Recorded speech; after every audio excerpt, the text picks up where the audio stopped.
So yeah, it's kind of good that we got to wait in. I didn't like being rushed last night. You know what I mean? Joe was Right. lead. But it's No, kind of I'm glad. hard. You know what? It's cool because everything's set up and ready to go, and then we didn't do Y- it. And I thought, you know what? That works out because here we are, ready to go. Yeah, I am so ready for this. This is very exciting because I don't understand any of this stuff still. yeah, I I know. know And it's a lot, and it keeps changing. That's the problem. yeah, now we won't. We're not going to give away who we think is coming on the show. But Joe, how many times have we talked about something and then it pops up? Oh, It's it's bizarre. so weird and random. And I literally was just watching some of that guy we're talking about, some of his Yeah. video. So hopefully, yeah, it'd be cool if that happens tonight. So I'm looking forward to that. Yeah, I mean, randomly coming on, nothing to do with what we were talking about. You know what I mean? Yeah, it was. It was a totally random part of the show. Just started talking about it, and I brought that specific guy up in Yeah, the conversation to make a bigger point about whatever we were talking about that night. Yeah, it was weird. I know. And Jedi, you know how we were talking about climate change last week? Who? Well, all of us, we were talking about climate Oh change. yeah, yeah, yeah, And yeah, yeah. Joe, I was thinking about this after. She doesn't really understand it like we do with where we live. She lives in a warm climate. It probably doesn't affect her as much as it does here. Exactly. So I But don't really feel, understand the full scope of snowing 10 inches, right. 1 inch, or whatever. But what I was gonna bring up yesterday, Joe, it was 17 degrees warmer at my house than Jedi's. I don't know if you know that, Jedi. It was almost 70 here. No, I don't check the thermostat like how you do. So They so don't Jet even care because it's always nice. They don't even Exactly. care. I know. So Jedi, it was almost 70 yesterday. Joe, tell her about tomorrow. We're getting another snowstorm. Oh my goodness. Do you have It toilet was paper? Jedi. I dropped my kids off at school yesterday, and I was like, I looked down at my phone, and I was like, it's gonna be 65. Like, I'm gonna take their coats off them. Like they didn't have coats yesterday. Today, coats. They already canceled school for tomorrow. Yeah. Oh, yay for them. Yeah, they're excited. Oh, you guys out on February vacation this week, Joe? Is it next week or something? Ours was we had a short one. It was last Friday, Monday, and Tuesday of this week. Oh, really? That's all they do is like a long weekend around there? It's one of those things where yeah, because around here everybody goes on April vacation, Yeah. and so they take days away from, and they start with February vacation because nobody here cares about that. But there's been whole school board meetings where Yeah. people are like, I booked this vacation 2 years ago, and like my kid's not gonna, and like so many kids are gonna be out there like, all right, we'll just extend the school year. And so to avoid that now, they just always take snow days out of the February vacation. That's the complications, Right. Jedi, that you don't think about of climate change. Very true, very true. Jedi, do you like living there or do you like the seasons? What do you think? I love the beach. I'm a beach girl. I could go to the beach every single day. So being cold, that's not my thing. Dude, it's Yeah, hard. no. It's hard to tempt somebody who's lived in paradise most of their life to be like, what do you think about like 10-degree days, 2 feet of snow? Nah, I'm good. Yeah. 68 is cold to me. 68. Right. Right. Jedi, we were wearing shorts yesterday. 68, we were like, yeah, beautiful day. Yeah, I mean, right in the grand scheme of things, that's still freezing everywhere else. Yeah, Jedi, I saw the high where you live was 52 yesterday. I know, right? And that's freezing, man. I had like 2 blankets on. I know. So the other thing I wanted to bring up, I texted both of you guys. I thought it was so funny when I went to the movies and all the prices were like $375 for this, $550, and then it said exact change only. We do not give change. Have exact change ready. I thought that was bizarre because my order was like $22.87. You know what I mean? You have to use a card or nothing. But that's what they're saying, right? That they're saying that there's a coin shortage. How do you guys feel about that? I don't understand how there's a coin shortage. I don't mean, I either. don't either. Doesn't every cash register open up in the morning with cash in it and Yeah. change? Like, where's it going? You're giving it to people, so it's in circulation. So I would think we would have the exact opposite problem. They should encourage people to pay with. There should be a cash line and a card line. Then you have to employ another person to work there. Maybe, but yeah. To Unless me, you it make the doesn't card any- guy just do it himself. Yeah, there's a self checkouts everywhere now. There's I a hate Cumberland that Farms so near much. me. Everywhere. Self-checkouts? Going it, yeah. I was at CVS 2 days ago. There was a register for 3 people, but only one person was working. And then there's 2 new self-checkouts. And the woman at the counter was waiting on an older woman. And she looked at me and she goes, "Sir, the self-checkout line is open." Yeah, I'm like, bitch, do I look like I want to do some work this morning? yeah. You do it. I'll stand here for another 30 seconds. Give me a break. Do it myself. No, thanks, but no thanks. Did you see? I think it was about a year or two ago, and Rex Chapman was going through the self checkout at the Apple Store and stealing all sorts of stuff. The former NBA player. I did not see Are that. you serious? Apparently, he's fallen on hard times. Why was he doing that? Yeah, Is he he stole like $2,000 worth of stuff. But why would you have a self checkout at the Apple Store? That doesn't seem like a good 'Cause you're idea. asking for it. Yeah, You Yeah, and I are. thought all those things were like demos anyway. They wouldn't work outside of Apple Store. yeah. I don't know. I don't know what you can take. That's probably true and just makes the crime even dumber. Where were you going with those demo models? I don't know.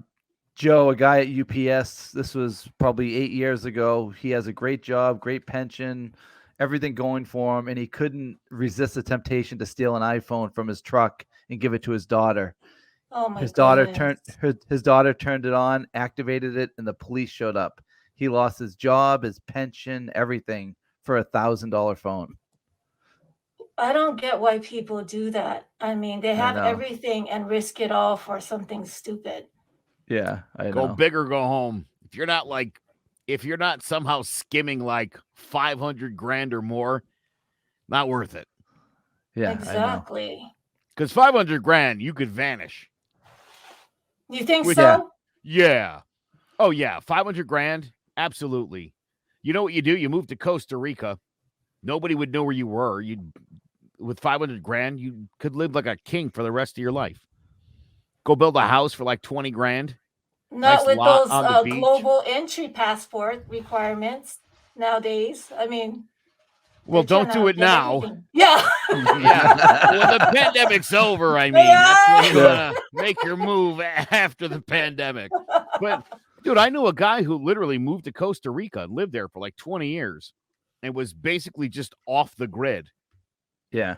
Oh, that sounds like a fantasy of mine that I want to live, Yeah. by the Dude, beach in a van. This guy had a nice 2-story house right on a beach in Costa Rica, and I mean was just off the grid. I don't know why he came back to America, but Mm. Yeah, Joe, when you were saying how you could just leave, I follow a lot of poker pages because I like looking at the drama, just all people scamming and stuff. Do you know what it means to stake a player in poker? So that would be like, say I'm going to play in a $10,000 event, right? You give me $5,000 and I'll give you 50% of the winnings.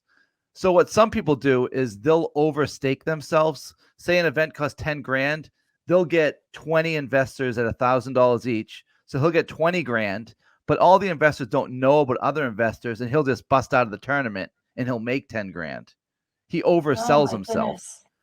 So this guy Interesting. did that, and all of a sudden in the tournament, he started accumulating a giant stack, and he's like, oh, if I win, the amount I owe people is more than what I'm going to win. So he just was like, I'm going to win so much that I'm just going to leave anyways. He ended up winning the tournament for $1.2 million, and all his investors quickly found out that he oversold himself and he couldn't pay him. And he was probably just like, who cares at this point? I'm a millionaire.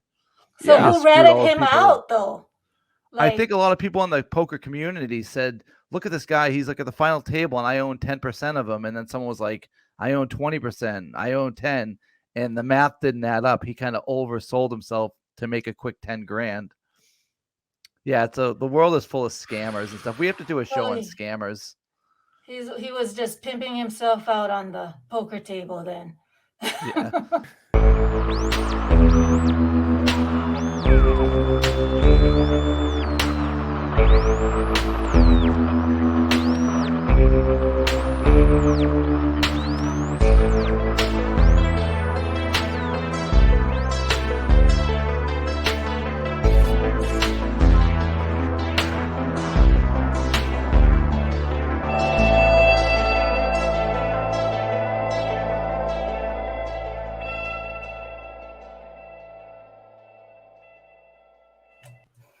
What's up, Morks, crimes, conspiracies, and beyond?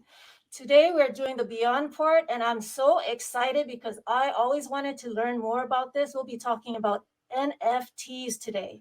We have two special guests. If you folks remember Hugh Benjamin, we did a show with him on crypto mining, and with him, he has brought the founder and creator of Apocalyptic Apes, Fity.eth.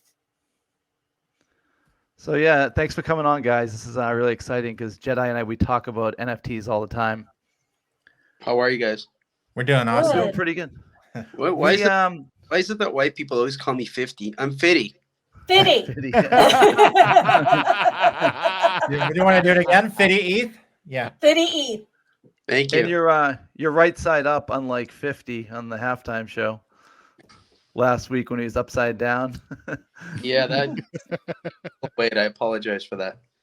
Yeah. So we did a show last week on the metaverse. Before we get into all this NFT stuff, I'm guessing you guys are metaverse guys, are you? Yes and no. Good question. I own some metaverse. I have NFT worlds. I also have Eartha. I don't know what that means. Someone said I should just get some. So I picked it up and I kind of earned while I learned. But yeah, metaverse is, it's kind of funny because Facebook is rebranding as Meta, and most people that are not educated think that Facebook's the metaverse, and it's not. It's just rebranding to Meta, probably to appeal to all those uneducated people that think that Facebook might be the metaverse. But metaverse is almost like a virtual land that's on the blockchain. And I mean, I own a couple lots here and there. On you lost me at the blockchain. What is that? You're talking to an idiot who thought the metaverse was on Facebook. So let's have at it. Make it simple. What metaverse means is something that is somewhere else. So guess what? We're in the metaverse right now. When you're on a cell phone, you're in the metaverse. When you're on Facebook, you're in the metaverse. It's just another term. It's a really great buzzword. It's a really good way to get people to grab into projects. It's another platform that it's like a gaming platform. It started out that way. So they have something called Sandbox, Decentraland, NFT Worlds. I have some of that. It's great. But I've been into the metaverse, like the real metaverse, what they call an NFT space. And I mean, I bumped into the walls with Carol Baskin. It was not that fun. Yeah, the real definition, if you look it up in the dictionary, is a virtual reality space in which users can interact with computer-generated environment and users. That's pretty much what it is. Like what. So Mark Zuckerberg does not own it. It is shared amongst everyone, right? That's right. That's right. Absolutely. He just owns. Joe, I'm kind of with you, Joe. Last week, it's like if Zuckerberg, if you want to make this, like, go do it. Don't make us make this our reality, right? Yeah, that's your weirdo thing and keep it on your metaverse, and I'll keep my meta here. Yeah, we're good. But one of the things I actually did like about the metaverse, if you were into NFTs, it's basically you can go to Digital Art Museum and buy NFTs in the metaverse. I think that's kind of cool. But yes, but you could also go to OpenSea and buy digital artwork there, and that's still the metaverse. Right. Can you explain to people that don't understand what OpenSea is? OpenSea is a platform where you can purchase Ethereum, mostly Ethereum, but there's some other platforms, NFTs. So it would be like eBay. if you're going to go shop for things that on eBay or Amazon or that, so NFTs are on platforms. So you've got like OpenSea is used for, I use it mainly for, Ethereum. You've got Solanart for Solano platforms. You've got several others for different. I find Ethereum to be the best one, and that's mainly OpenSea. It's the only one that you can use for OpenSea that makes sense. All right. So when they say NFT is on the blockchain, it's on the Ethereum network, right? Correct. It's ERC 721. That's my contract on my project for Apocalyptic Apes. We got to remember when we're talking about this, we really have to dumb this down because it's so new. I mean, even Bitcoin's been around for what, 11 or 12 years, and a majority of the people don't understand it. And NFTs is what, a year or two? Well, I mean, yeah, probably. I mean, 2017 is when you had the big stuff that popped out, like CryptoPunks and stuff. That's like, that was one of the first NFTs. But it's pretty simple. I just think of it as where to go buy an NFT. Where do you go buy it? You would go to OpenSea. That is the platform that's used by everybody. They trade billions and billions of NFT, makes billions and billions of dollars. All right. So Joe pulled up the Apocalyptic Apes website here. So this shows different apes. Now, what's the difference between one that costs, say, 0.2 ETH, and then there was one that was over 100 ETH? What's the difference? Well, there's different collections. There's different rarities. There's different traits. What you're looking at is you're actually looking at OpenSea right now. Mm-hmm. So that's scrolling through the apes. Right. So that's my collection. So they all have different prices. They all have different rarities. They all have different properties. So if you see one with like goggles, or you see one with a sword, or you see one with its blue face, or a ruby or a gold, I mean, there's a whole website called rarity.tools where you can go and you can see the properties and the rarities. And believe it or not, Hugh is probably more knowledgeable on the rarities of my project than I am. Yeah, if you go to the left side and you scroll down under chains and on sale, go to body, click on body, and then scroll down in there to the lesser numbers. Now, the ones with the lesser numbers are the most rare. So if you click on the skeleton, those are going to be more expensive because there's less of them.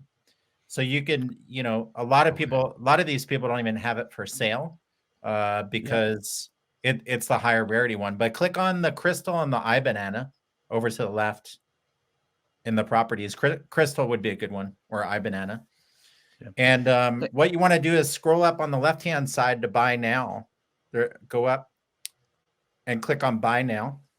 And then you'll see the ones that are for sale. And so that one there is 2.2 ETH. That's a crystal. These are kind of almost like a metallic crystal-like blue. And these are, people love these. We actually have a little chat group called the Crystal Gang. And it's all the crystal apes, and we all interact with each other.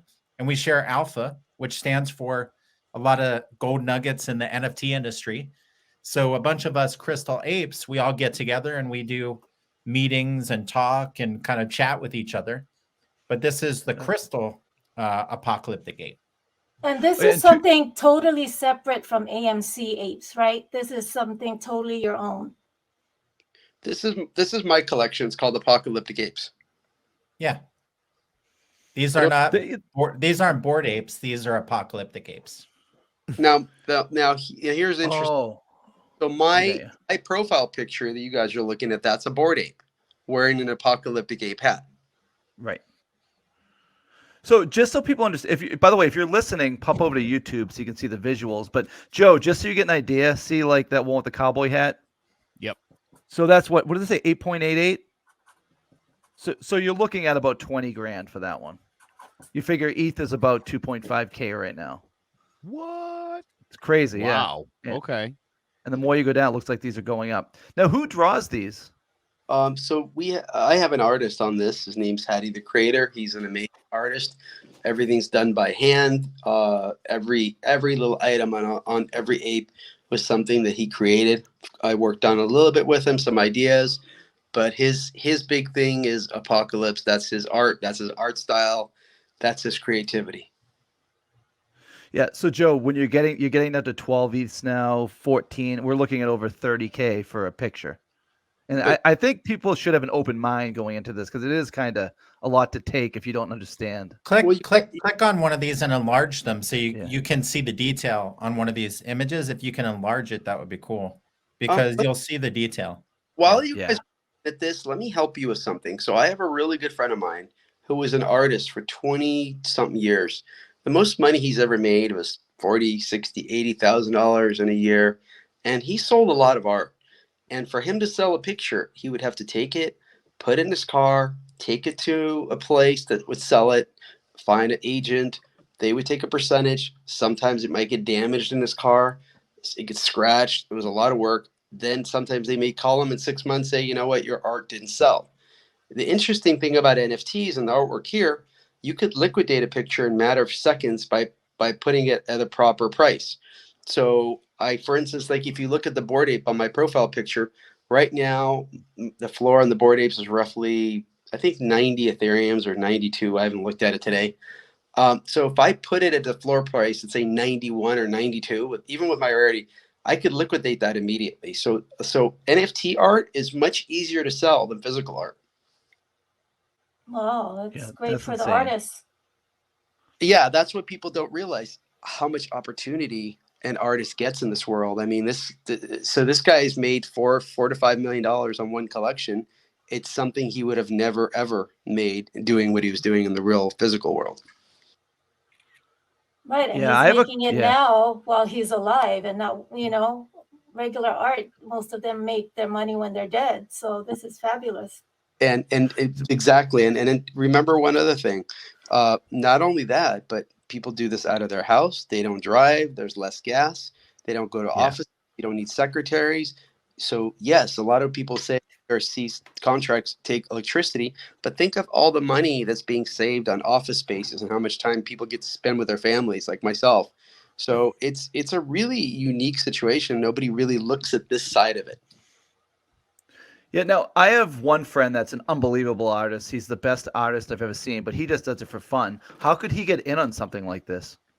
Very simple. He has to be open to it. Most artists are not open to it yet, but the ones that have transitioned have done really, really, really, really well.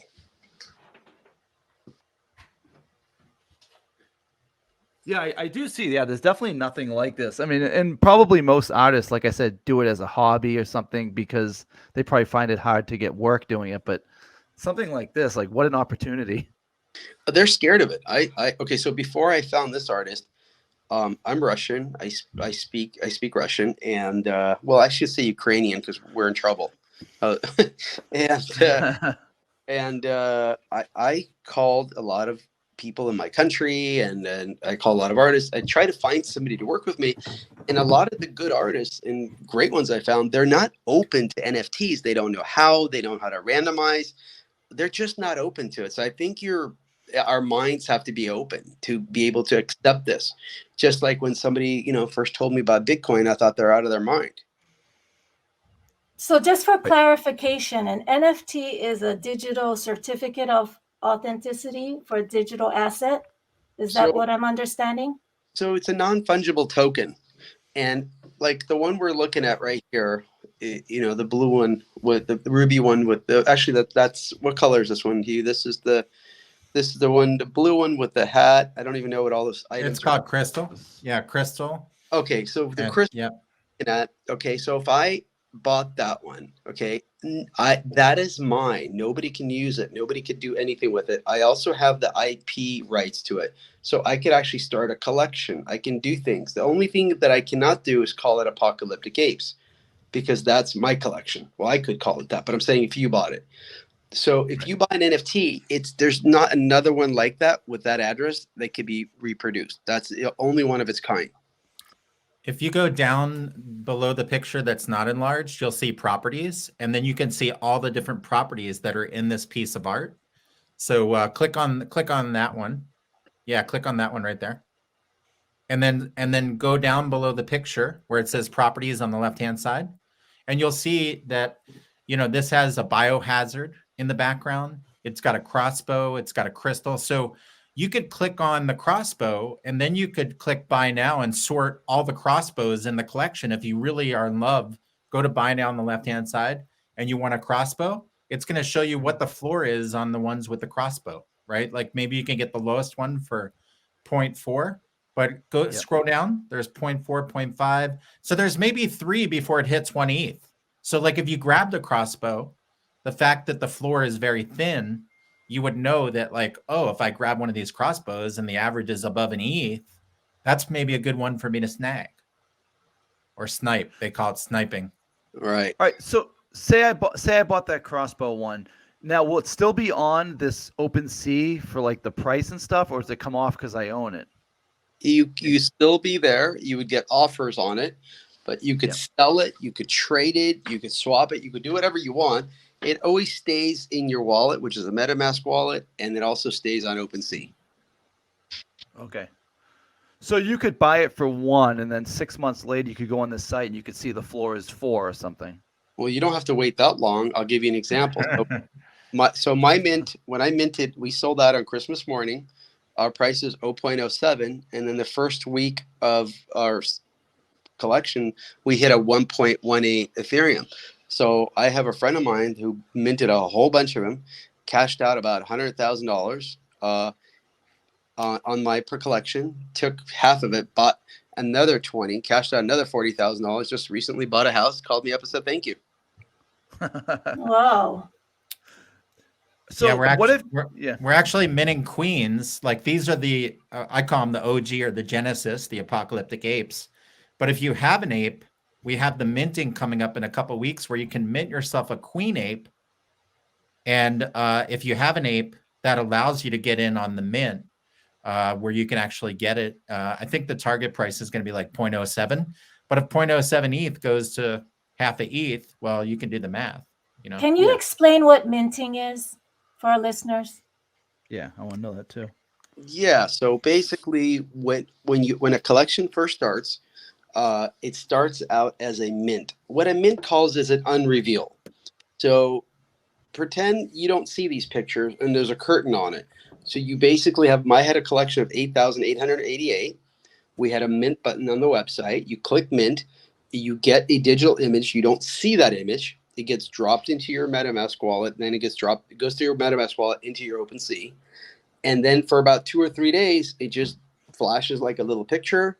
Nobody knows what it is. So you can get a really rare one. You can get a common one. And that's how you're able to really maximize on the mint price for like 0.07 versus when the collection's already out, you would have to pay a lot of money for that. So to give you an example, like Hugh just bought one yesterday for I think 1.1 or 2 Ethereum. If he would have minted that, he would have only paid 0.07, which is roughly was $300 to $400 at the time. So basically, it's like an unrevealed collection that you're able to purchase. So when you started, does that make sense? It does to me. Do you, Jetai? Yes. Yes. When you started this, how do you make it so people can even find it? How did you know you weren't going to create this and no one would ever see it? How do you get it out there? Oh, that's a great question. So you have to know what you're doing. Yeah, you have to create a community. You have to create momentum. You have to get good at social media. You have to go on Twitter Spaces. You have to go on Clubhouse, Facebook, TikTok, any social platform where you can gain momentum. I personally would not launch my project unless I have about 20,000 people in my Discord. So I think we launched at around 17 to 20,000 people in my Discord. Also, there's such things called bots that you get from giveaways and so on. So we got rid of probably 10 or 15,000 bots out of my Discord. So there's quite a lot of work that goes into this process. It's not just, have some pretty pictures, put them out there and people buy. It doesn't work like that. Now, when we talked to Hugh last time, you had some type of snowboard or something. Do you get something tangible from some of these, or only sometimes? Do you remember that thing you had there, Hugh? Oh yeah, I got a skateboard from one of the collections. I won like a giveaway, and they did a skateboard with the actual NFT on the skateboard. We actually have some merch for Apocalyptic Apes. Like we have snapbacks. There are actually some Apocalyptic Apes that have snapbacks. I sent you one that's pink. I think you could have that picture. But if you can get an NFT with the merch, you know, a lot of times then the collection will sell the merch. So we have a lot of people ordering that snapback with the Apocalyptic Ape logo because it's cool. And yeah, so there's different things that we can tie into the branding with the project because, hey, if you got a great Apocalyptic Ape, some people want to wear it. You know what I mean? They're like, hey, this is my ape. Right. You know, this is mine. Oh yeah, that's when things can take off when you start getting people buying merch. Now, how are you involved in this, Hugh? Are you just a collector, or are you? I'm just a collector. You know, I unfortunately, I didn't get in on the mint, but I had some people in another NFT community, almost like a little family, and they said, "Hey, have you checked out the Apocalyptic Apes?" And then when I saw it, I was like, "Oh, I don't have any apes." I heard about the Bored Ape Yacht Club, and then when I saw the Apocalyptic Apes, I was like, "Oh, wow, this art is really cool. Like this looks better than the Bored Ape Yacht Club." I really love the art, and I started with 1 or 2, and then I just kept getting more. So, Well, That's Hugh's a lot more. Hugh's a lot more than an investor. He's actually become a really good friend, and he's also probably going to join the team any day if he hasn't. Yeah. He's a really great person. Yeah, that's great. Hugh, you have your hands in a lot, I think, a lot of different things. Seems like. He was dope.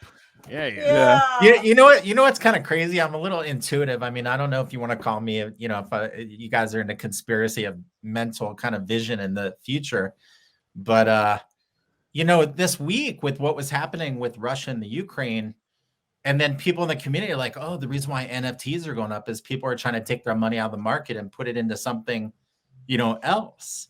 And Right. we're seeing a lot of the NFTs go up right now while the market's going down. So like there's like these trends that happen, and sometimes you don't even know you're in one of those trends. But over the last couple months, I started purchasing a lot more NFTs. And then I was like, oh wow, I could see how like somebody with money might want to take their money out of the system and put it into something a little bit more liquid where they could transfer it to wallets and stuff like that. And I got involved in this NFT community, and I was like, wow, these are like people that it's almost like a mastermind group. You know, when I'm in this Crystal gang or the Ruby gang or the Snapback gang, you know, we're like a bunch of comrades, you know, just all like, hey, did you check this out? Did you check that out? And it's really cool because sometimes when you go to talk to your own friends, they're like, what are you talking about? Like, NF what? And what what'd you call me an NF? You know, like I'm like, no. It's an NFT, right? Yeah. And so it's kind of cool when you can, it's kind of like playing golf, I guess. You know, if you're playing golf and you guys all love golf, you're like, hey, check out this putter, you know. I'm just like, hey, check out these properties, you know, they're pretty cool. It, you know, it's fun. It's almost like a gamified version of you know, digital currency, but attached to art and a community and utility. Like with this project, the thing that I heard about it was like, oh, they're going to go to staking where you actually earn tokens on the art, and then breeding where they're going to breed the apes with queen apes where you get baby apes. And I'm like, Oh how my does that work? gosh. Yeah, maybe we want to tell us more about that. Yeah, so maybe bring up the picture of the baby in the crib with the 2 apes. That's a pretty cool picture, the red one. But Fity, do you want to tell them a little bit about your genealogist and your dev team?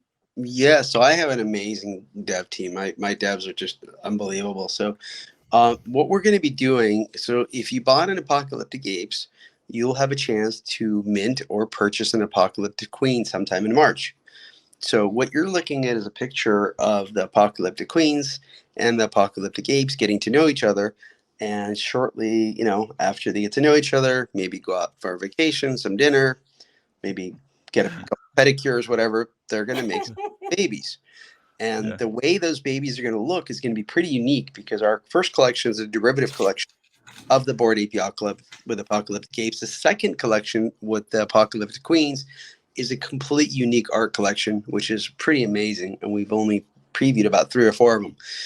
So I've personally been working with a genealogist. The genealogist is somebody who determines, you know, what the baby can look like, the sex of the baby, what type of baby. Now, all of our babies are not going to be boys or girls. They're going to be baby apes. in today's world, we don't do boys or girls anymore. We're not allowed to do that. It's a no. So we stay with baby apes. And our baby apes are going to be super cool, super dope. If you see the one you have right there, he's got an Ethereum ring on his toe or his finger. I can't even tell which picture you're looking at. Some of them are going to have different colors. They're going to have the scorpions on the head. They're going to have different, just different properties because based on what their mom and dad looks like. So you're looking at two ruby parents, which is interesting. That's why you're seeing the baby being ruby. But let's say the dad's gold and the mom is going to be a pink mom. Well, what is that baby going to look like? Well, that's what the genealogy is going to come out with. And I've seen about probably 5 or 7 photos, and they are super cool. I mean, I can't even tell you how amazing that is. The art alone, like if you blow up this art and put it on a wall, I mean, it's just unbelievable. The colors and the way they take shapes and form, it's unbelievable. So once you own it, that is possible to blow it up and put it on the wall? Absolutely. As a matter of fact, we have a merch store where you can order it and do that. We have coffee mugs we can get now, t-shirts, hat, hoodies, and I am in the middle of doing something really, really cool. We're going to have coffee with our apocalyptic coffee that's going to be sent to you. We're also working with a framer who you just send a digital image to with high resolution. And he'll send you either a poster or you'll be able to choose your own frame and have framed art delivered to your house with the scan and the number of your rate right on the back or on the front of the picture. See, I think that's the coolest thing. I like getting something that you can touch and put on your wall with your NFT. Oh, and real quick, we were talking about you. Did you say you are Russian or Ukrainian? I am. Well, I was born in Odessa, which is Ukraine, but it's never been an issue in the past about Ukraine, Russia, all this other stuff. This is very new. Because what I was going to say, Joe, if the Russians are coming to your house to kind of take over, you'd rather have a whole bunch of NFTs than some money or gold or anything. I got to tell you, to hear that and to think that people in Ukraine might be putting their money in these markets makes me feel a little bit better. That there are avenues. I know there were huge lines at ATMs and stuff, and I feel horrible about all the way that's going down. But I'm glad that there's people that know about this option that'll be able to put their money into this and then, be in better shape on the other side. Well, let me ask you a scary, crazy, cool question. If something were to go down, okay, would you rather have your money in the bank or would you rather have it in cryptocurrency where you could be moved around all over the world, wherever you go, or an NFT that I could send you my NFT in a matter of 30 seconds, you can cash it out in 40 seconds and you can forward that money to your bank or to somebody and that could be liquidated. Can you do that? Can you do that with cash? No. So just what's under my mattress. So if you look at my board ape, it's worth anywhere between $300,000 to $500,000 to one that my PFP that you're talking to me on. That's a real board ape, and that's number 4487. I have 2 board apes. I have about 4 or 5 mutant apes. I have 2 board ape dogs, and the cheapest mutant I have, I think, is somewhere between $40,000 and $60,000. And if I put that on the open sea floor right now, it would be liquidated and into Ethereum, and I could transfer that money to my bank, and I would have it in my checking account, on my credit cards, wherever I wanted to, without ever touching that money. Yeah, that's amazing. Now, how you said that you need a big following to get started, pull up the Barstool Sports NFT.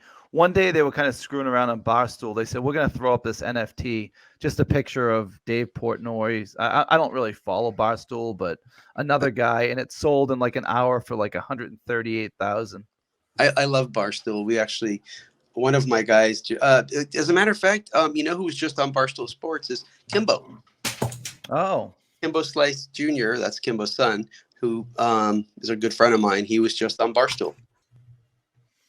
Oh, that's cool. Yeah, we were talking about that earlier. Unfortunately, he couldn't come on tonight, but we definitely want to get him on at a later episode.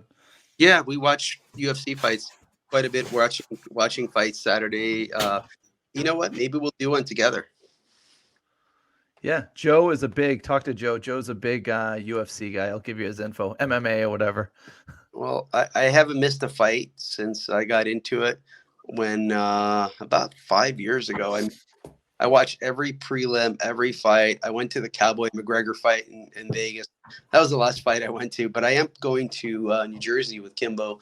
He's fighting The Bachelor in March.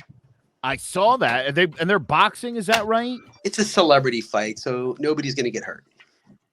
Yeah, that's unfortunate. That's the unfortunate side of celebrity boxing. It's really not, because Kimbo's such a good person and a smart guy.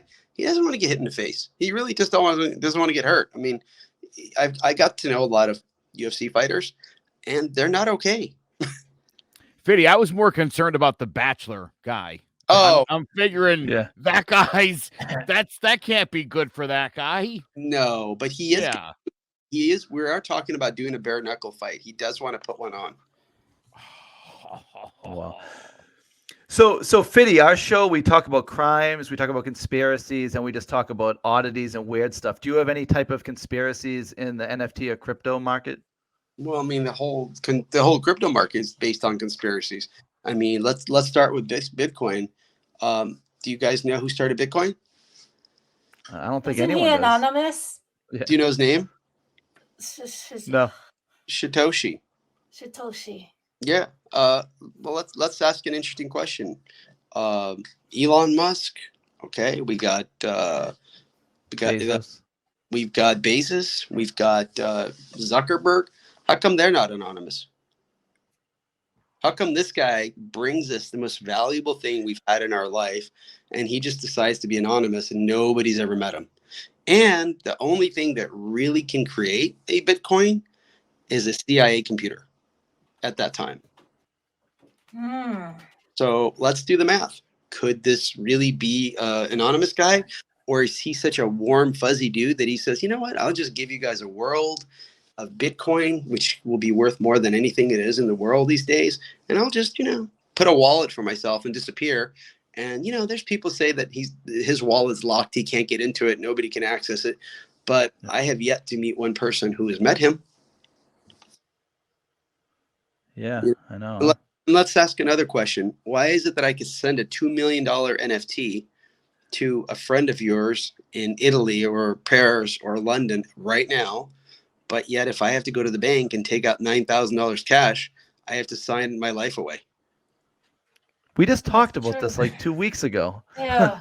And another thing with our show, we tend to talk about things and they come up over and over. It's the weirdest thing. Joe, play what we talked about 3 weeks ago on a random episode. Like they put rules in, and so it's more about being a well-rounded fighter than it is about bashing someone's skull in.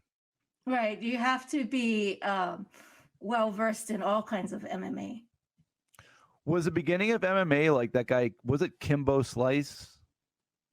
Funny you bring him up, because he actually joined the MMA about 10 years ago for a short while, because he brought that sort of stuff to video, to YouTube, and it became a huge hit. And one of the guys who used to fight in his backyard is Jorge Masvidal, Jetai. I don't know if you knew that or not. That's where he started fighting, was at Kimbo Slice's backyard fights. There's a guy who literally is still in MMA, Todd, who used to be one of Kimbo's guys. But Royce Gracie, who basically developed Brazilian Jiu-Jitsu, he kind of invented it, or perfected it, you could even say. It was him going up in exhibitions initially against guys that were boxers and wrestlers to see what was better. And Brazilian Jiu-Jitsu would win every time. And it got to be, it was kind of stupid at first. It was like, oh, yeah, so the little skinny guy, MMA Jiu-Jitsu guy's going to win. All right, great. And then big guy started learning Brazilian Jiu-Jitsu. And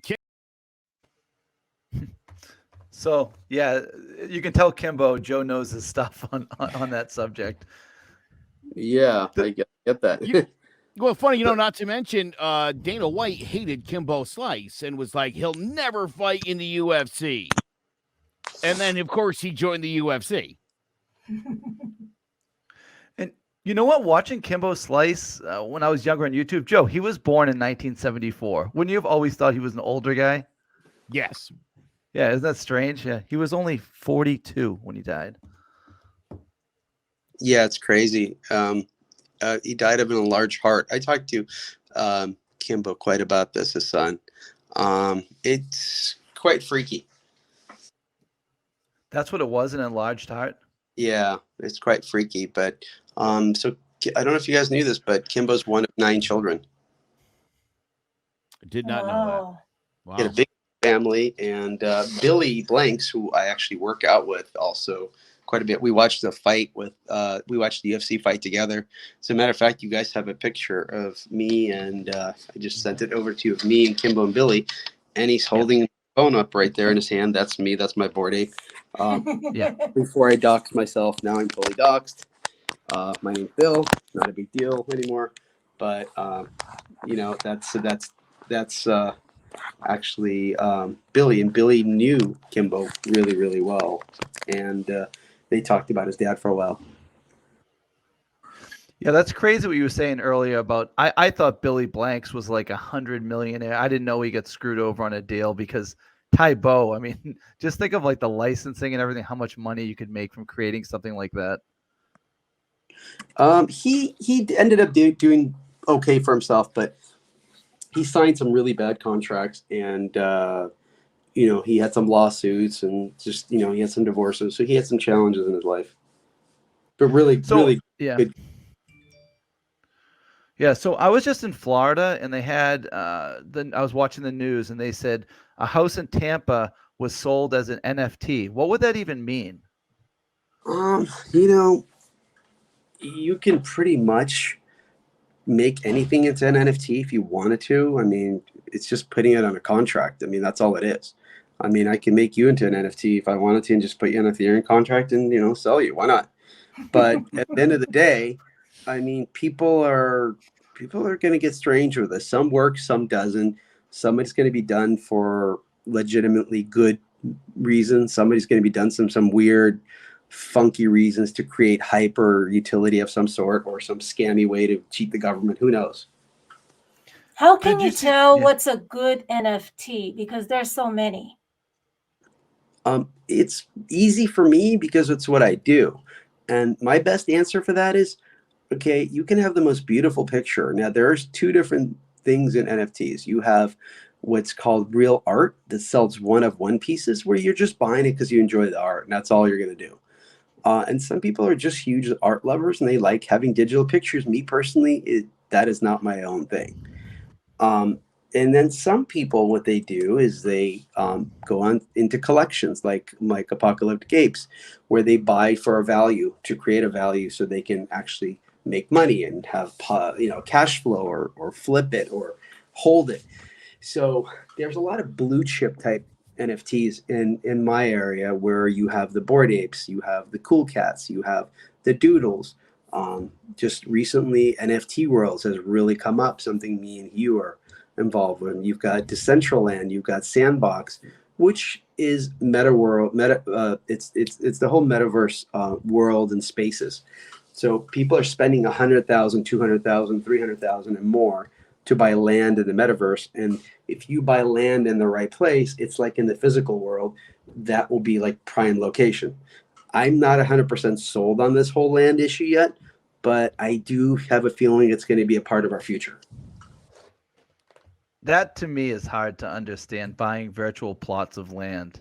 That's kind of a stretch for me for some reason. Well, let me give you an explanation. So let's say Christie's bought a museum in the metaverse, and you wanted to start a NFT project and have an NFT gallery. Wouldn't you want to put your gallery right by Christie's, or right by Bored Ape Yacht Club, or right by the Doodles, or right by something that's really good, rather than putting in a location where nobody will see it? Yeah, definitely. So it's the same concept as we have here. The only concept is it's very gamified. That's why it's hard for us to understand that right now. Now, to switch it up real quick, because Joe, I want to talk about this with you on another show or something. But when Fity just said, like, you get a 1 of 1, and I was talking to you about those new box breaks with baseball cards, which is the most insane thing ever. See, when we were kids, you'd buy a pack of cards for a couple bucks, and there'd be 20 cards. But if you got a Barry Bonds rookie, there was probably 500,000 of them made. Now you buy a box of baseball cards, football, whatever, basketball cards. It costs $2,000 for this like one particular name brand, and there's 6 cards in it, but they're like one of 3, 1 of 10, and they're worth so much money because they're so limited. Which I think is kind of where all the value is in the NFTs and cards now. It's interesting what you're saying, because a mint is very simple to explain now that you just said that. It's basically buying a box of baseball cards. You don't know what you're going to get. You're going to buy a pack. You're going to have Babe Ruth in there, or you're going to have Bo Jackson, whoever your baseball player you like is. That's exactly what a mint is. So I could have explained it that way. Yeah. So that's what it is. You're going to go into collection, you're going to buy, and then you hope to get that rookie card or that best NFT. Right, and no one else can have that one, unlike back in the day, a million people had. I have a giant box of rookie cards here, hundreds of them. If you would have just explained it like that, like an hour ago, who knew? Now I'm with you. Got it. Okay. So the reason I don't, NFT people are not sports people. And I'm so happy. So I'm a sports person. I have a huge collection. I have Michael Jordan rookie cards. I've got Steve Yeager. I've got, I've got Steve Garvey. I know everything about baseball and football and basketball. I'm a huge sports fan. But when you talk to sports people and you say, like, and you tell them, hey, there's a guy like LeBron James, or you tell them about, some collector in the NFT world, they'll know that guy over LeBron James. Wow. They do not care. Yeah. They don't watch TV. They watch NFTs. They look at OpenSea and they check their MetaMask. That's cool. Now, did you guys see the guy that blew up the Lambo for the NFTs? Yes. I did. Again, that's a gimmick of some sort. Yeah, so a guy blew up a Lamborghini because he said he could make more of the NFTs, and he took 999 pictures. Or was it, I don't know if it was videos or pictures, Jetai, and he's selling them as NFTs. I hope this guy makes his money back. And why?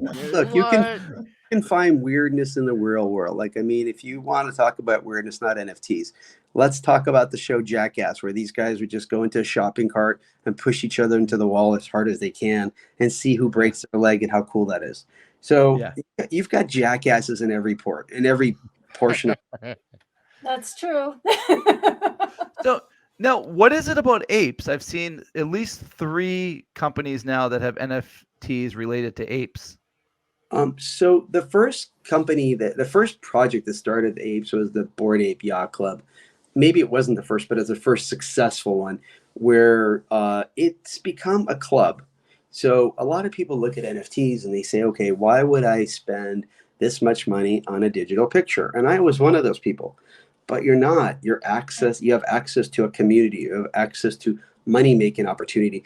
A few weeks ago, I was in the Bored Ape Yacht Club room, and I got involved with a project. This project paid me money to do something with them. I have another token that I got involved with. I made money on that token. I'm having dinner tomorrow night with a few of my friends, Nikki Diamonds and my friend Steve, and I just got into another project with them that's going to take us to a whole nother level. It's a gamified project just for my entrance into the Bored Ape Yacht Club. That's cool. What else do you got, Jetai? Or do you have anything else you want to? Oh, actually, I do. I have nothing I want to ask. I heard you can have music NFTs now. Music ones. What is that all about? How does that work? Well, that's really interesting because I actually have that. So what I've done is I've put a song with a company called Mutiny Recordings, and I've basically have Mutiny Recordings. That's what they do. They do licensing. They do rights, streams. They basically represent the artist. So we basically taken music and we've made it into an NFT, and we share the profits with the musician, the artist. So I'll give you an example. Let's say a song makes $100,000. Well, 45% will go to the artist, 45% will go to the person who has that NFT, and then 10% goes to Mutiny Recordings because they're doing the contractual work, the licensing, everything else. But there's another new way we're doing it where we're actually adding it to the entire collection, and anything that collection gets from those songs, We can use it to buy up NFTs. We could do it for donations. We can fund your show if we want to. We could hire marketing. So it's just another way to incentivize it. But the coolest way for you guys to look at this is if you're an artist today, how do you expose yourself? Well, you've got to go on tour. You've got to make CDs or records or whatever it is they're doing these days. I'm not a musician anymore. Never have been, actually, but I worked in music. But now you're walking into a platform, in a Twitter space or a Clubhouse room or an Instagram or an NFT space where people are all into NFTs and they hear you. They like your music. Guess what? They can mint your song. They can play it. They can use it in their projects. So if you guys took a song that I have right now, which is called Legends Never Die. It's pretty awesome. It was just featured in Mark Wahlberg's movie. And you wanted to use it for your show, and your show is seen by, let's say, hundreds of millions of dollars, hundreds of millions of people. Well, that song is going to get instant recognition because you guys are playing it. Was that in the movie Uncharted? I just saw that the other day. So that is in a movie with Mark Wahlberg. Has he seen that movie? Yeah. Did you see that song, Legends Never Die? I don't remember, but I'm sure it might have been in there. It's so funny because so I don't even know the name of the movie. I just know the song, and I know Mark Wahlberg's in it because I've been so busy with my project. I haven't seen a movie. I haven't seen a TV show. The only thing I do is I watch UFC. That's it. And I missed last week's Bellator fights. Joe could probably fill you in. No. I'm watching it like watch it every night like since then. I love watching like I like to go to my ESPN and just watch the stuff I haven't seen. Yeah, one of the things that Fity and the Apocalyptic Apes is doing, and Fity could talk about it a little bit more, is he's partnered up with like a label, and they're actually buying out the contracts of musicians where the musicians can't make as much as they possibly could because of a bad contract, and able to give those artists like another platform for them to make money on. And maybe you could talk a little bit about that, Fity. That's pretty cool. Yeah. So we got involved with a guy named Sammy Arriego is actually releasing his project tonight. He's doing an NFT of a song called Meta Girl. It's actually really cool. I will bring Sammy on the show for you guys and let him play that. It's an awesome song. I think I sent you guys the Instagram video. Like if you want to play a little clip of it or whatever, you can. Yeah, maybe you guys could play it at the end. It's really, really cool. Yeah. And what he does is in the whole thing is he's partnered up with Sony. He's got a manager, and they gave him a really bad deal, where he can't even like do anything. So what we're going to start doing is helping some of these guys out and buying up their contracts so they can go ahead and actually, start making money, because his deal is so bad that they don't do anything for him, and he can't do anything by himself. So what happens is they're just kind of waiting for these guys to get successful on their own, piggyback off their success. So the studios don't have any interest in really helping these people. They just sign them under contracts. He happens to be super talented, lives in Nashville. So when we have guys like that and they have a $60,000 or $80,000 buyout, well, guess what? Our NFTs can buy those contracts, and we can either release them, put them under our contract, have them work with us, whatever we want to do. It doesn't matter. Or just help people, or just help them just because we want to. Yeah, when you first said that, I'm like, okay, now a lot of these people can finally make money, because even on American Idol, if you win American Idol and all of a sudden they own you, you're not going to make much money. You probably need to find a different platform like this. 100%. Well, I'll tell you guys something interesting. So his contract is so bad, and I've had my attorney look at it. I've had studio people look at it, and I have a lot of friends in industry, that it just doesn't make any sense. But here's the scary part about it.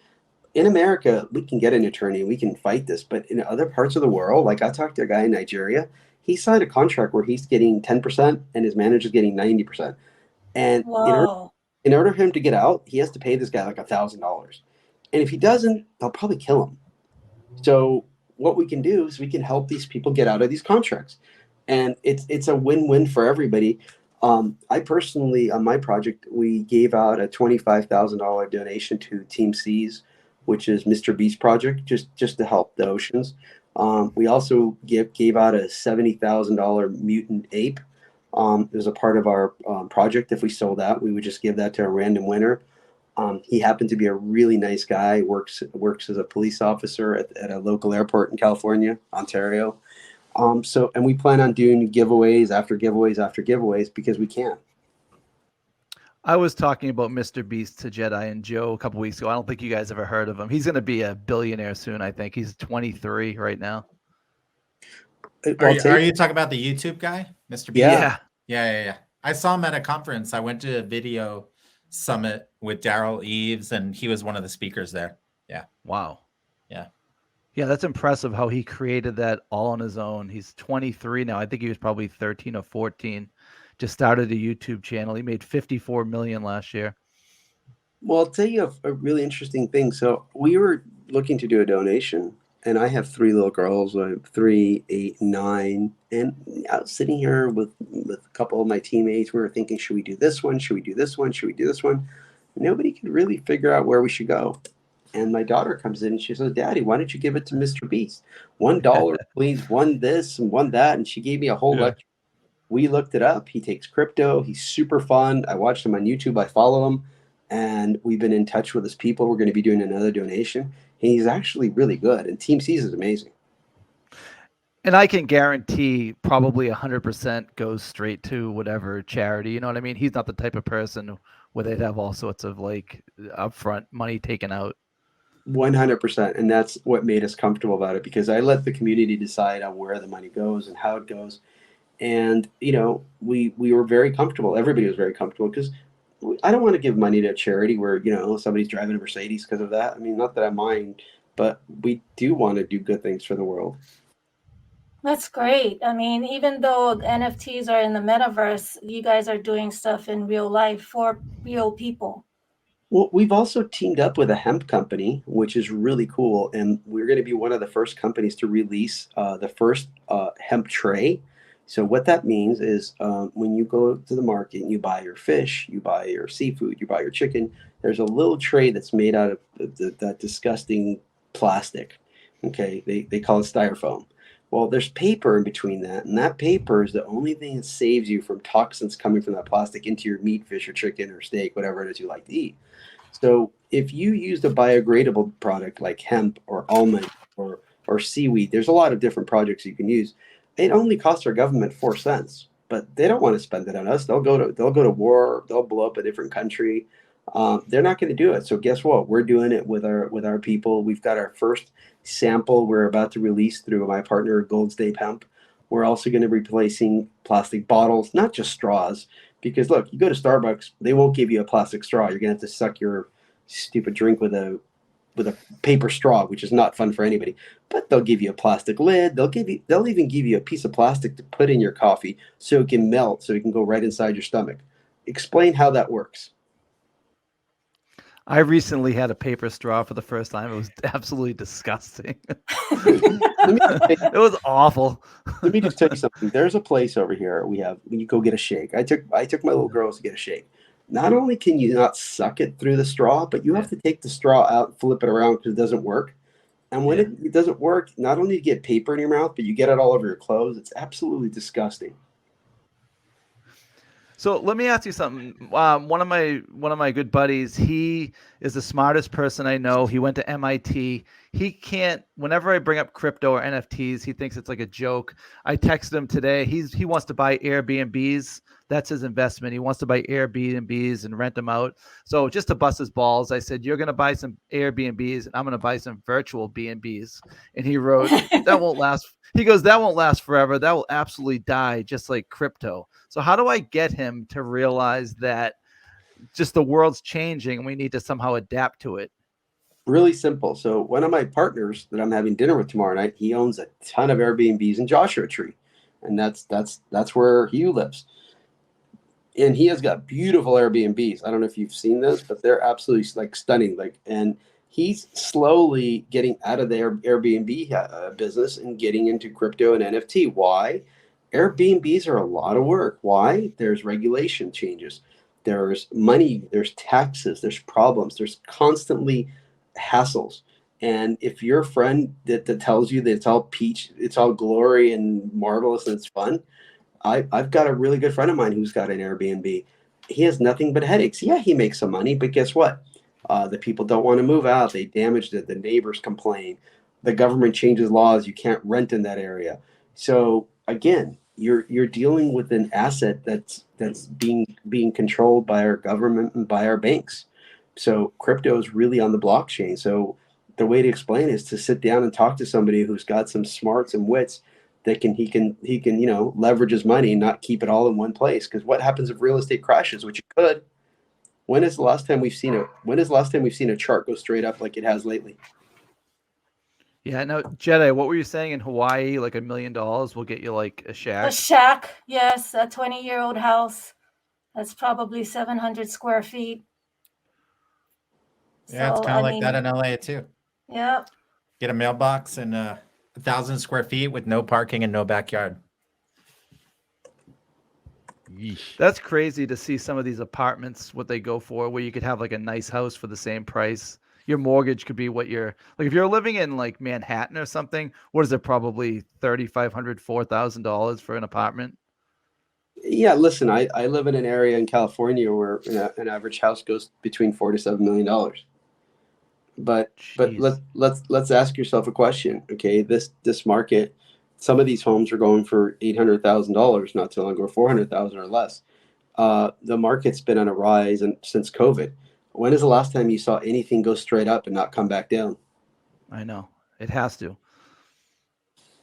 I'm in a situation where I'm dying to buy a house, but I hate paying for something way higher than it was like a year or two ago. If there's a chance that it's going to come right back down, you just seem like you're going to lose so much money. Well, so in real life, I do real estate development. I buy, sell property. That's just the business I was in. I mean, I still do. But I will tell you, I've been predicting for the market to go down for the last 3 years, and I've been wrong every year. If that helps your answer, I don't know. If you're planning on staying there for a long time, I wouldn't worry about it. If you're planning on making a profit, then you do have to try to time it. Right. Joe, what's the market like in Weathersfield, Connecticut? It's robust. There's the whole state of Connecticut, unfortunately, has a serious inventory shortage problem. And so 58% of sales through the month of January and going probably since the beginning of the pandemic have sold for over asking price. Yeah. Houses in Connecticut, they're on the market for an hour, 3 hours a day, multiple bids. It's pretty bad. And obviously the prices are continuing to escalate. I'm looking at my notes here. I just realized when we were going to talk about Kimbo Slice, I'm still bitter and haven't watched boxing or MMA since the Sugar Ray Hagler fight. Do you remember that? I do. I was a huge Hagler because Marvin Hagler grew up, 15 miles from where I live. So we're all Hagler people. When they ever gave that fight I was in elementary school, I think, or junior high. Interesting, because I just was talking to Mike Tyson's people. We just partnered up with a project. It's a hemp project that Tyson is on. So we're actually drawing a one-of-one rare NFT and apocalyptic ape for Tyson as we speak. And so we're trying to create a little thing. And Hagler's name came up in a conversation I had with one of his people the other day. Another guy who died too young, Hagler. I want to ask a question. So can you commission your own ape? Like, let's say if I wanted the artist to draw an ape with a flower in their ear. Yeah, you could do whatever you want. Let's say you buy an apocalyptic ape, ape you could do whatever you want with that ape, as long as you don't call it apocalyptic ape. Now, if you call me and you say, look, I want to do something to help the apocalypse and work with you, and you might even get permission to use the name too. I have a guy in Australia right now who is doing his gym, and he asked me if he could put apocalyptic apes on all his weights and call it apocalyptic apes in his gym. I said, absolutely you can. He's a friend of mine. Love the guy. Why not? Jetai, I'd be interested in getting on one of those like low-priced apocalyptic apes just to get our feet wet. You know what I mean? Yeah, that's the other question that I have. How do you determine the price of the NFT? Because I saw on the artwork, it varies, right? Well, I think that's something when we're done with the show, if you guys ask Hugh, He can take you through every little item and what you want. Now, personally, the way I pick my art is I like to vibe with it. I like to find something I like. I don't bother looking at rarities or properties or any of that stuff. I buy what makes sense to me. Like if you were looking at the Bored Ape I have, that's a Bored Ape. I bought that because I liked how clean it was. I liked the eyes. Kind of looks like me when I wake up in the morning. I'm ready to go. I did put in Apocalyptic Apes. One of my guys drew that for me. I just added it to it. It's just a drawing. But I go with what I like aesthetically. Some people go through every little detail and of what's going to make the money. So you have to pick which direction is right for you. Okay. Yeah. So I think if you collect crypto, you have a whole bunch of different apps. I have crypto.com, Uphold, all this stuff. Now, will there be a point where you can put the apes like in your wallet or NFTs in your wallet, or is that just OpenSea? I mean, my OpenSea is on my phone. You could carry it with you. You could take a picture of it. You could do whatever you want with it. You put it on Make your it a wall. screensaver. You can download it, make it a screensaver on your phone. Yeah. I have people that have it on their Apple Watches. If you ever go to my Twitter feed, it's Apocalyptic Apes. My personal one is Fity.eth, Fityeth. You follow me on there, you'll see people post all kinds of things for me. They do Apple Watches, iPads, screensavers, cups, mugs, pictures. We just did an event for our Asian community. We have a huge Asian community in Taiwan and Hong Kong, and I have a huge Australian community. And the Asian community, we bought them dinner. I sent them money because of COVID. I didn't feel like safe to travel to Asia right now. But we did a huge event for them, and they made all kinds of stuff. They had badges and T-shirts and hats. They're able to come up with stuff, and the creativity they have is unreal. They made the ape. We have people tattooing apes on their legs and their arms. I have a guy who wants to. Kimbo is going to be tattooing our face. It's on his leg, I think, or his back. So basically, if you want to sell, like if you have, I don't know, the Mona Lisa or something, you have to go to Christie's, pay 20-30% to sell it. So basically, if you have NFTs, it's just you get all the profit, right? Correct. But don't forget, some of these end up in Christie's. Really? Oh, really? Oh, yeah. So some of these NFTs, there was one that sold last week, a CryptoPunk, and I don't remember the number. I can Google it, but I think it was like $12 million. So the advantage of Christie's would be like if you had a few rich guys that really wanted it going up against each other. I'm guessing that would be the advantage, right? I don't know that answer. Yeah. I think that if you get into Christie's, like actually, so Hugh is involved in a project that the artist was had some art in a Christie's museums, and he did another project here where he's involved with. And I think that NFTs end up at Christie's because of specific artists. I really feel like it's not really the reputation of the artist from what he's done in the past. I haven't had that experience yet, but you know what? I feel like our art is good enough to get there. Yeah, that's the one I showed you before from Crypto Pills, because he had worked with, he had been in graphic art for he was a, what do you call him? A VJ, and his stuff has been in Christie's, and I don't know the names of all the places, but he's had galleries in different places where he's been recognized, with other art. So you can get in there. They can recognize it and put it as part of their, they might have a certain, certain something that they're focused on for that section of the museum or whatever it may be, and they want more contemporary stuff in there. I do like seeing when you have people like Mark Cuban, that guy Gary V, the motivational speaker, that are into NFTs and they really believe in it. It kind of makes you feel better about getting into something like this when you're not sure about it. Well, I'll tell you an interesting thing I just had with Gary V. So we've been talking quite a bit. Some controversy. Somebody put a fake ad with a picture of my Bored Ape and Apocalyptic Apes. I saw that. It was a Planet Ape or something, right? Yeah, Gary. It was my ape on Gary V's face and on Instagram, Facebook. So the community's so strong. Somebody I know reached out to Gary and he DM'd me and said these people suck, and I said they do. And he apologized to my community because at first he thought maybe we were behind it. He wasn't sure. And of course, we would never do something like that because those people are actually scamming people with a fake website. I don't even want to say the name of the website because somebody may click on it. But after he understood what he did, and we DM'd back and forth, and hopefully I'll have a phone call with him one of these days.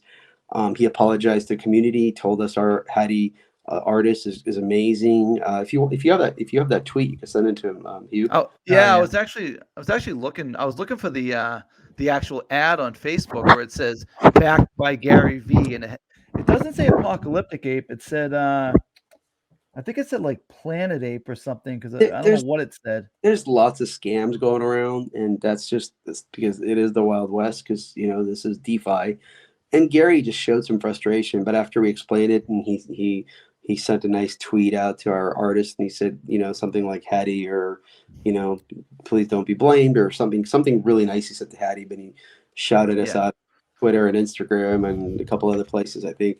And that was pretty awesome. And I think he understood. He saw our community come together. I mean, in a matter of 20 minutes, we had a room set up that was by Hugh. I woke up into it, and in a matter of 45 minutes, I had somebody from like Gary V, the V Friends, which is one of his projects, in my DMs. One of my other friends called me. He's like, I have somebody. So within 2 hours, our community came together and helped us get rid of his negative post, put a positive post, get rid of a video, and have a whole communication with Gary. Jetai, do you know who Gary V is? No, I don't. Gary Vaynerchuk. How would you describe him? Kind of like a newer, like Tony Robbins type guy? No, he's raw. He likes sports. He wants to buy the Jets. He's really cool. He likes to throw the fuck word in there all the time. Yeah. I like him. I think I wouldn't say Tony Robbins. I would say he's like really NFT crypto guy. He really is the trendsetter. Yeah, send you a screenshot. Maybe you can use that in when you edit it or whatever. He's very raw and cool and real, and I like listening to it because he won't like sugarcoat stuff. He just went on video and goes, this fucking sucks. And you know what? It does sometimes. And sometimes it's nice to hear that. Yeah. I'll check him out. Yeah, check him out. I think you guys would like watching him on YouTube. And I've been following him and a few other people for a while. All right. So Joe, I did send you something. You might want to, we can either post it later. You post it now, the tweet from Gary that Hugh sent me. Jetai, do you have any other questions about Apocalyptic Apes or anything NFT? No, that's about it for now. Anything else you want to tell us, Fity? So you can, like he said, Fity.eth on Twitter. What's the website for Apocalyptic Apes? Apocalypticapes.com. Okay. And Hugh, do you need to promote anything or? No, I mean, we have the Queen Mint that's coming out. So if people get an ape, they can mint one queen. If they get 3 apes, they can mint 2 queens. It's kind of a good chance to get in, at a mint, when it's happening. But no, and then we're going to be doing staking. And I did send Joe a link with Sammy with Metagirl. And Sammy's been in a lot of our spaces. He owns apes. But if you have it, it's a really cool song. If you want to play a little blurb of it, it's pretty cool. Because a lot of people that are in the crypto space, that whole joke of like being in the metaverse. Well, this is about him meeting a meta girl, right? Oh yeah. But the song is amazing. If you play the little clip, I sent an Instagram clip with Sammy. It's vibing, it's really cool. And then people listen to it and they're like, I want to hear it again. Yeah, she burning my battery. Love what she do to me. Got the smash stuck behind the screen. Hottest thing around the blockchain. Can't believe that she my baby. Everybody thinks I'm crazy. Cause I don't wanna go back. Don't wanna go back. I love a meta girl inside the metaverse. She pulled me out of earth like this. She got me spending all of my Ethereum. Made her my one-on-one real quick. My digital heart, yeah, she got it in a wallet. I'm going up while I'm over here falling. I love a meta girl. I love a meta girl. Yeah. Right? Right? There you go. I like it. I don't understand anything people sing about nowadays. But it's anyway. so cool, right? Perfect. Yeah. Yeah. I love it.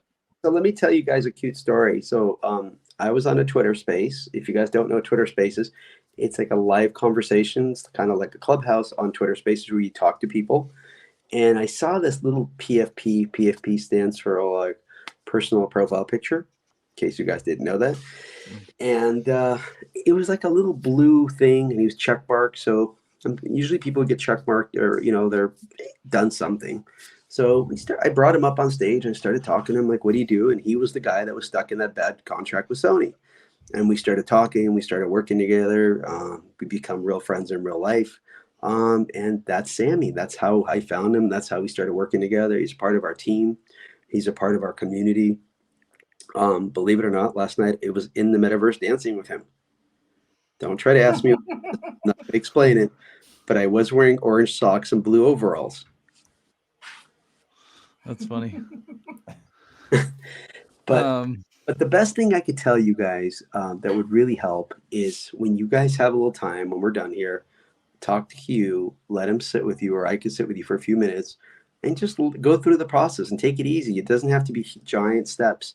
I learned very slowly. I learned very patiently. I learned very calmly, because going too fast will you make a mistake and you'll send money to the moon. And I think Elon's got plenty of it.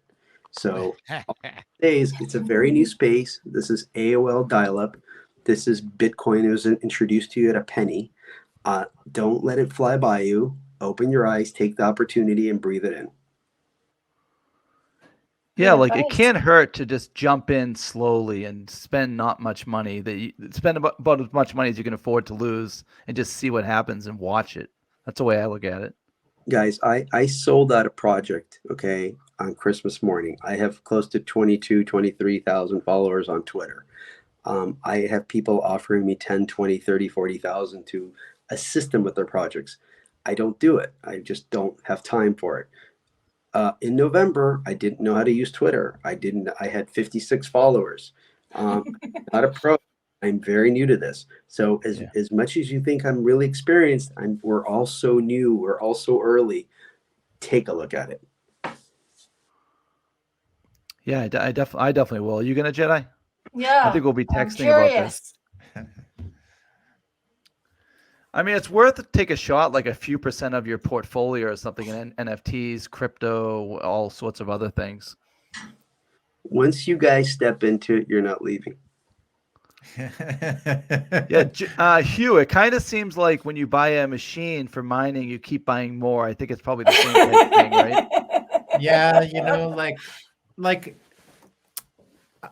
I'm a believer. Like I used to swim long distance when I was in high school, and you can study the water, you can look at the water, you can research the water. You just got to jump in the water, right? Because my mom, like, she's like, oh, you used to swim since you were a baby. We just threw you in the water and you learned how to swim.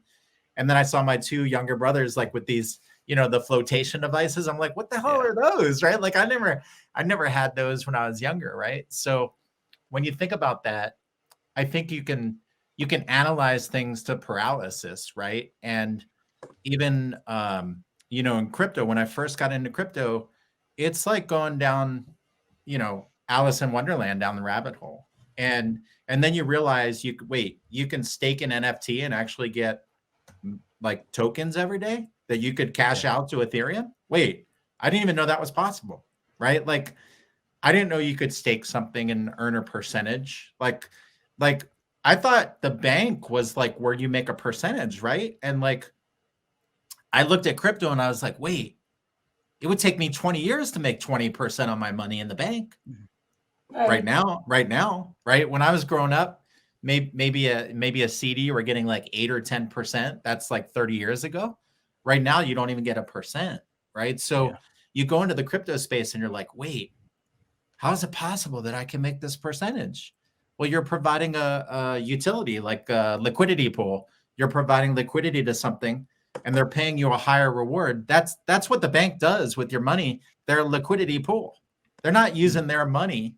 They're putting your money in the market, and they're giving you a teensy, tiny little hair of a hair. And they can write loans. They can do credit cards. They can do all this stuff. So when I first got into crypto, I was like, this is kind of crazy. Is this even possible? Like, your mind doesn't even believe it because we've been conditioned not to, right? Right. And then when you hear it, you're like, oh, there's got to be a catch to this. And then like pretty smart people out there right now, Michael Saylor, some of these people, they're really bullish on crypto. And yeah, it's pretty mind-blowing, this whole, but yeah, to answer your question, yeah, you get one NFT and then, I got an NFT world. And then I'm like, wait, play to earn? Wait, NFT is connected to the 300 million people on Minecraft? Oh, that's an audience. Maybe I'll get one of those, because it makes logical sense, Yeah, see, Jedi, what interests me is the breeding, because for once I'd like to get on something like on the ground floor type thing instead of always catching on to things late. So like the Right. breeding that's brand new to the apocalyptic apes, right? Yeah. Breeding and staking. What's interesting, I've been working with CEOs, I've been working with bank managers and other people and getting information on staking and breeding is something we're going to introduce. The staking part is really interesting. So back in the 80s, you're able to put $1 million in the bank and get 15% interest and pretty much live on that $150,000. Today, if you put $1 million in the bank, you'd probably get, 1% or less. And on that 1%, you probably have to pay taxes. And then by the time you pay taxes, you probably have to pay $10,000 to your accountant. So you can't really do that anymore. So through NFTs and through staking, we're able to do the exact same thing that happened in the 80s and the 70s, where we can actually have a yield, pay you to hold your NFTs and stake them. I've been mastering this, and it's going to go into full effect probably in March. So there's so much you're going to see, and it's nothing new.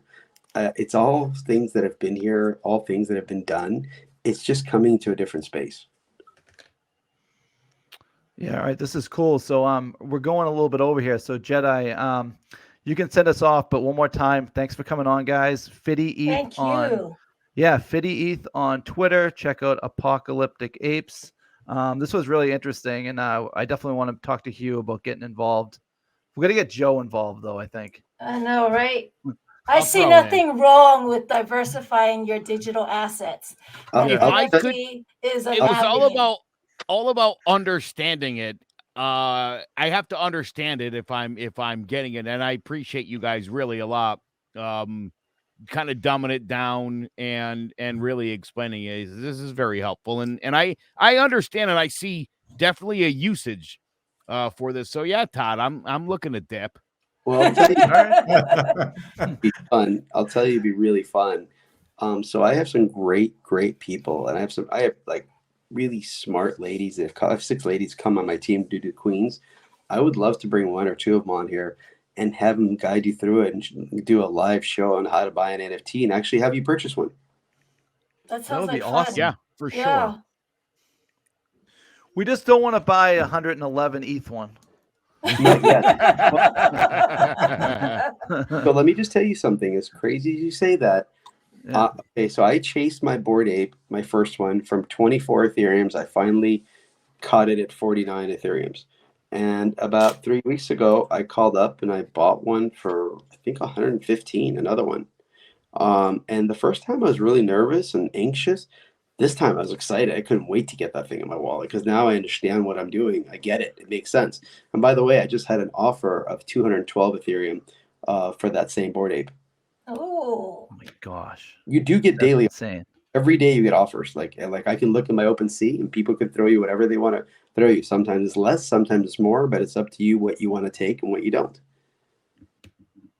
That's insane. I mean, can you come back with a counter offer? How does that work? Yeah, you can put counter, you can refuse it, you could do whatever you want. It's yours. This is so cool. You can just Yeah, ignore it. Just ignore it and go, Yeah. okay, people want to buy it. That's cool. It's like Yeah. we're having a conversation. If I said to you, look, I really like your hat, dude. I want to pay you $100,000 for it. You could say, yeah, sure. Or you could say, no, I want 110,000. It's you could even call each other. You could say, give me your number, let's talk about it. I did a deal where I sent money. I sent close to $350,000 to a guy I don't know, and he sent me an ape. Oh my God. We did a straight deal without OpenSea. Yeah. Wow. Congratulations on creating this, by the way. That's pretty it's impressive. Such an exciting thing now.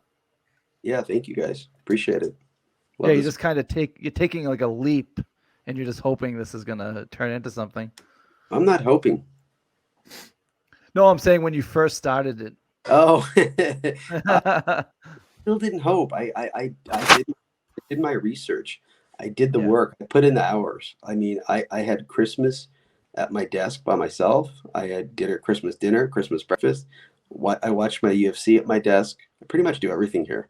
So it's look, I haven't slept in probably a few months. So You guys want to hear an interesting fact? I just Googled this just to have you guys understand it. So in 2021, collectors and traders spent $22 billion on NFTs, up from $100 million in 2020. Wow. $22 billion last That's right. year.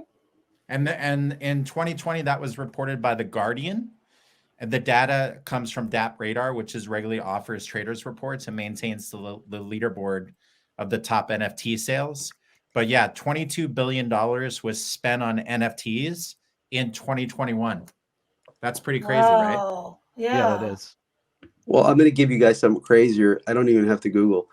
The volume on OpenSea daily is it's crazy. It's got to be in the hundreds and hundreds of millions. I think they do billions of dollars in volume a week. Wow. So just Damn. probably today, will you Google something real quick? Hugh, how much volume did OpenSea do? And we're in a day where the war started. I'm curious to see that. OpenSea volume. Oh, you mean go into OpenSea and check it?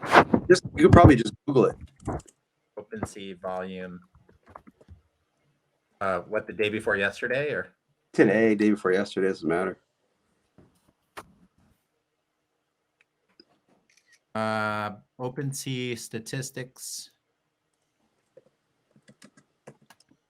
Let's see. DAP Radar. 24 hours. Mm-hmm. The volume was 87.5 million in the last 24 hours.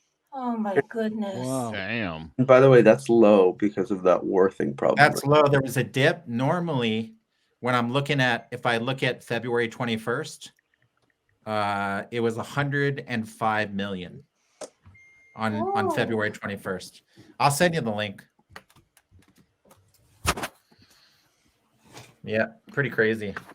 That's in 24 hours. You know what I mean? Right. That's, yeah, exactly. I mean, think about a month. Like what Right. what is that in a month? 100 million a day times 30 days. What is that?